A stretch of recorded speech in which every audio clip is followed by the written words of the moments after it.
महाराष्ट्राला पंतप्रधान पदाची संधी आली होती, मात्र ही संधी यशवंतराव चव्हाणांच्या विनम्र स्वभावामुळे हुकली, असं शरद पवार यांनी सांगितलंय।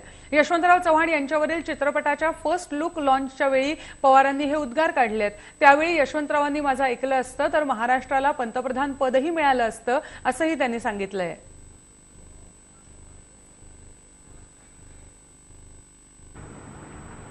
काँग्रेसच्यापासून अनेकांनी आता नेतृत्व चव्हाण साहेबांनी देशाचं घ्यावं अशा प्रकारची भावना त्या ठिकाणी व्यक्त केली।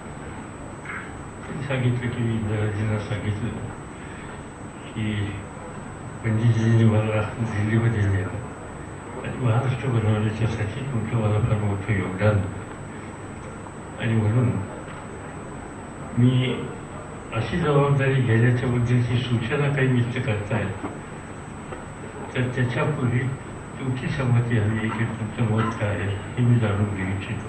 त्याप्रमाणे मी पुढे जाऊ इच्छितो। ते परत आले वसंतदादांनी वगैरे हा प्रश्न त्यांना विचारला, काय संभाषण झालं ते त्यांनी त्या ठिकाणी सांगितलं। फटकन माझी रिॲक्शन झाली की अर्ध्या तासात तुम्हाला निरोप येईल की प्रधानमंत्री पदाची तुमच्या पाठीवर जबाबदारी घेण्याची माझी तयारी आहे।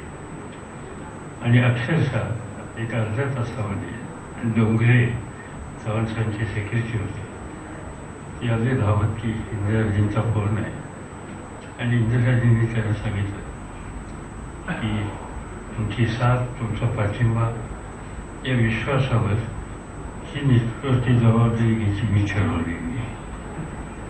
आणि महाराष्ट्र एका महत्त्वाच्या जबाबदारीच्या आपण जाऊ शकत होता तिथपासून थांबला। फरक तो दिल्लीमध्ये आहे तो हा फरक आहे। महाराष्ट्र हा सुसंस्कृत सभ्य विचार करतो महाराष्ट्राचे नेतृत्व